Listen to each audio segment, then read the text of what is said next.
The house stood hidden behind towering trees, its wooden exterior rotting under years of neglect. The windows were boarded up and the once pristine roof sagged dangerously.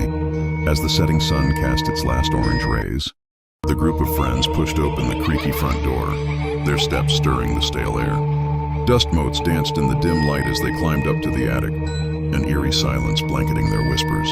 There, beneath a pile of forgotten boxes, they uncovered a Ouija board. Its surface was scratched and worn, the letters barely visible. The pointer, though, was unnervingly sharp, as if it had been waiting. "Let's try it," whispered Ethan, the bravest of them. They lit candles and sat in a circle around the board, their hands trembling as they placed their fingers on the wooden pointer. The first question was innocent enough. "Is anyone here?" A sudden gust of wind howled through the attic, blowing out the candles momentarily. The pointer began to move, spelling out, "Cuuta, save me." The room grew colder, shadows deepened, and an unsettling presence filled the air.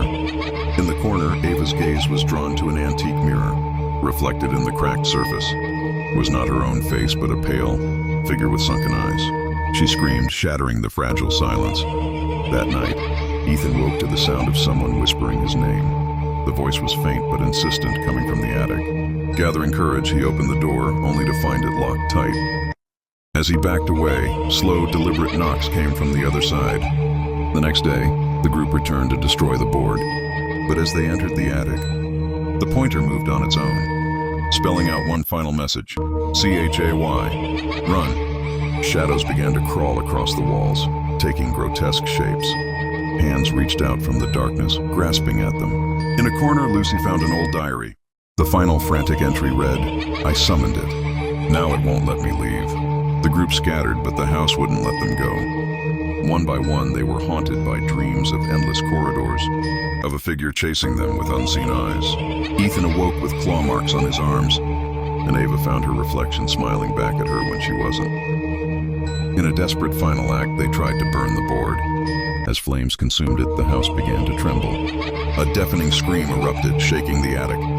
Darkness enveloped them.